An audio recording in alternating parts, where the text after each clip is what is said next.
We wanted to make sure with mounted combat that we were keeping the experience of playing LOTRO relatively consistent, but was a good balance between the familiar and the new.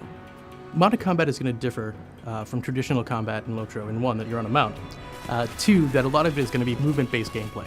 Normal speed on a mount is set so that you can move fairly quickly across the landscape and get from place to place. On a war steed, you're going to have the ability to slowly speed up over time to get to faster top speeds, and you're also going to be building up this new thing called momentum. Momentum is going to actually increase damage on all of your skills. When you actually ride in for that kill shot, that skill does so much more damage because you're actually using all the momentum of the horse to drive that opponent into the ground. In stand and deliver combat, you and I aren't moving, so I can just trade blows with you about as fast as I can cycle my skills. It's not really the case in mounted combat. In mounted combat, there's a lot of jousting, hit and runs, breaking away, coming back together.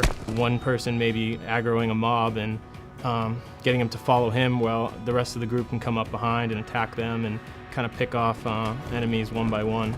We're starting to see, tactics evolve. People's play styles really start to come out. The different classes make combat completely different. The Guardian, the way he interacts in mounted combat is completely different than the Hunter. You're going to have a whole set of new skills that are augmented by traditional stances that you have on your baseline characters and classes. These skills are going to allow you to either move the position of the mounts that are around you, deal damage to them from range or up close. Some of the new abilities that are being developed for mounted combat are charges. Basically what this does is it just makes your horse go as fast as it possibly can right out of the gate to increase its speed and its momentum to the top speed almost right away. We also have the ability to stop your horse very, very quickly. Any area that you're in for mounted combat is still going to be an open area.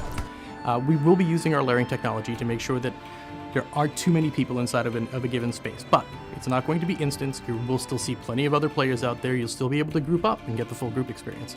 In fact, there are a lot of classes that have a lot of group skills that are involved. It's going to feel different. It's going to look different. Definitely look different.